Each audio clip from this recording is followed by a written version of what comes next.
School तुमसे दोस्ती करना चाहेगा।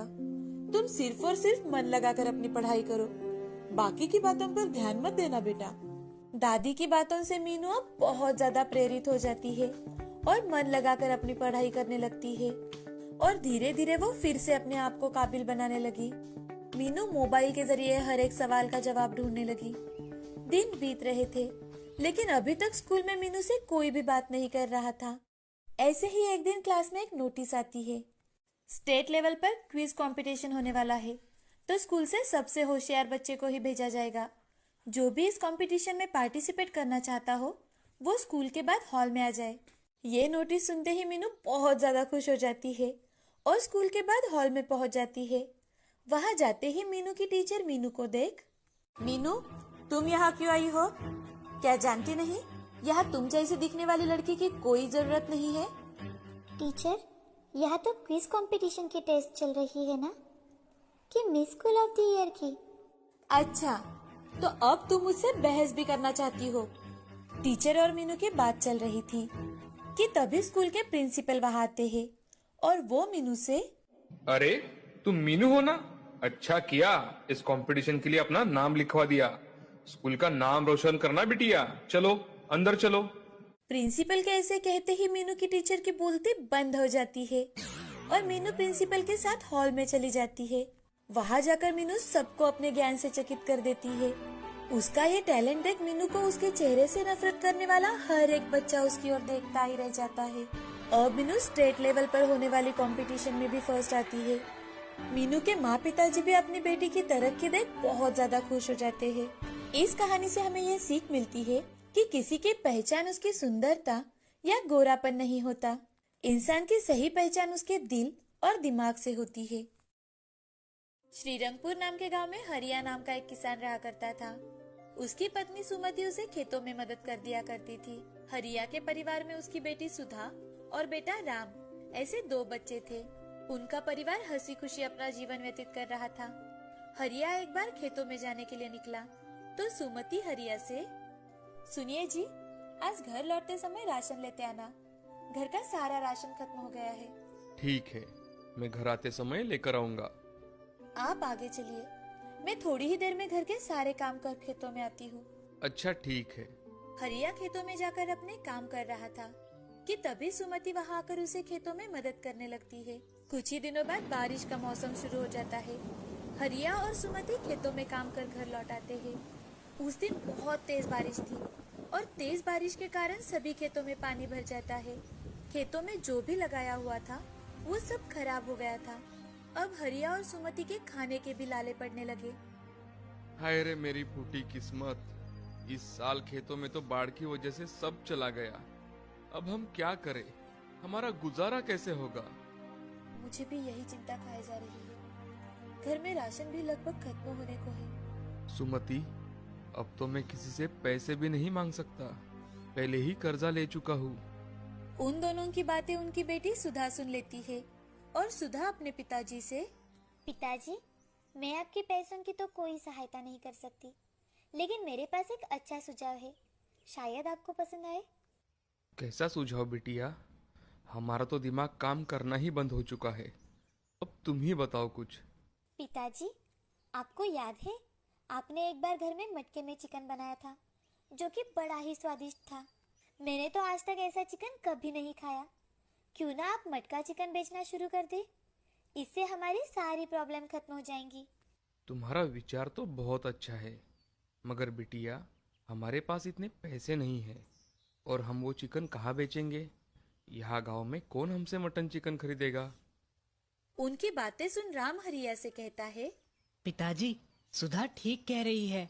हमारे गांव के बाहर हाईवे है, वहाँ बहुत सारे लोग आते जाते हैं। अगर हमने वहाँ रोड के साइड में दुकान डालकर मटका चिकन बेचना शुरू किया तो हमें ग्राहक भी मिलेंगे और हमारे घर की सारी समस्याएं भी मिट जाएगी। मुझे भी बच्चों की बात बिल्कुल सही लगी। वैसे भी एक प्रयास करने में क्या हर्ज है। ठीक है, मैं कल जाकर अपनी जगह देख कर आता हूँ।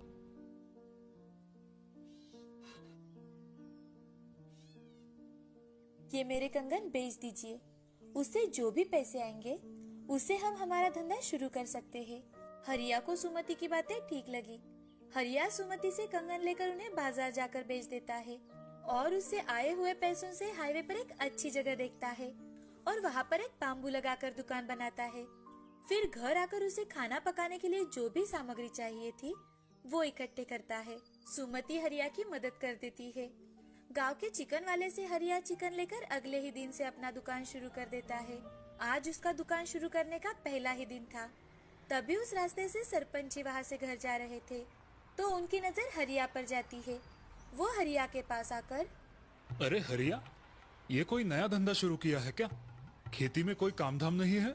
अरे भाई, बाढ़ की वजह से और भी काम पड़े हुए हैं।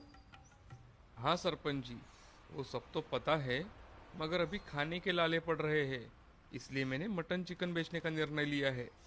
अरे हरिया, ये आम लोगों के बस की बात नहीं है। पता है सरपंच जी, पर मैं एक बार प्रयास करना चाहता हूँ। भाई जैसा तुम्हें ठीक लगे हरिया, मैं चलता हूँ। ऐसा कहते हुए सरपंच जी वहाँ से चले जाते हैं। अब हरिया की दुकान में सुबह से एक भी ग्राहक नहीं आया था और इसी कारण उसे सरपंच जी की बातें सच लगने लगी थी। कुछ वक्त बीत जाने के बाद हरिया के दुकान के सामने एक गाड़ी आकर रुकती है और गाड़ी में से उतरकर एक आदमी हरिया से, अरे भैया, आपके दुकान में खाने के लिए क्या है? भाई साहब, हमारे यहाँ स्पेशल मटका चिकन है, आपको बेहद पसंद आएगा। तो फिर हम दोनों के लिए 2 प्लेट लगा दो और साथ में गर्मा गर्म रोटी भी देना। जी साहब, अभी लाया। ऐसा कहकर हरिया 2 प्लेट खाना लगाने के लिए जाता है और हरिया सुमति से, सुमति, जल्दी से 4 गर्मा गर्म रोटियां बनाओ, आज पहला ग्राहक आया है, सब कुछ अच्छा होना चाहिए। जी अभी बनाती हूँ। सुमति रोटियां बनाने लगती है और हरिया चूल्हे पर का मटका चिकन एक छोटे से मटके में डाल देता है और 2 प्लेट तैयार करता है। वो आदमी खाना खाने लगता है। जैसे ही वो आदमी पहला निवाला खाता है तो वो हरिया से, वाह भैया, क्या चिकन बनाए हैं आपने। मैंने आज तक इतना स्वादिष्ट चिकन नहीं खाया, बहुत लाजवाब। सच में ये तो बहुत लाजवाब है, दिल भर गया चिकन खाकर। धन्यवाद साहब। मैडम, वो चिकन मटके का होने के कारण बहुत स्वादिष्ट है। वो दाम्पत्य खाना खाकर अपने साथ पार्सल भी लेकर जाते हैं। हरिया अपनी होटल से आई हुई पहली कमाई शाम के समय सुमति के हाथ में देता है और सुमति वो पैसे घर आकर भगवान के सामने रख देती है। सुमति भगवान के सामने हाथ जोड़कर, भगवान हमें हमारे काम में सफलता देना। अब सुमति घर के कामों में लग जाती है। आज हरिया और सुमति बड़े ही खुश थे।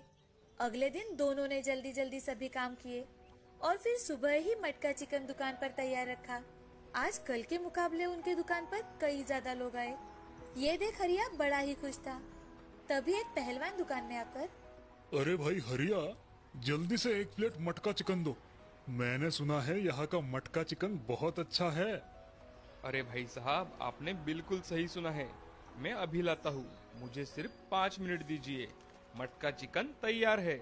हरिया जल्दी अंदर जाकर 1 प्लेट खाना लगाता है और पहलवान के सामने लाकर रखता है।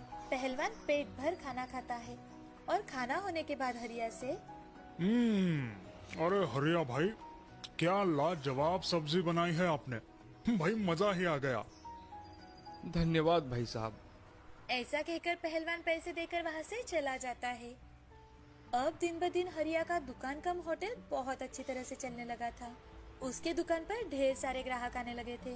गांव के लोग भी बड़े ही चाव से हरिया के हाथ का मटका चिकन खाने लगे थे। बड़े बूढ़ों से लेकर बच्चों को भी हरिया के हाथ का चिकन बेहद पसंद आने लगा था। अब हरिया ने जल्द ही अपनी छोटी सी दुकान एक छोटे से होटल में बदल डाली। उसके साथ सुमति भी कंधे से कंधा मिलाकर काम करने लगी। उनका परिवार अब बड़ा ही खुश था। हरिया और सुमति ने अपने खेतों को भी अच्छा बनाया था, जो कि बाढ़ की वजह से पूरा खराब हो गया था। अब उनके घर में खुशहाली ही खुशहाली थी।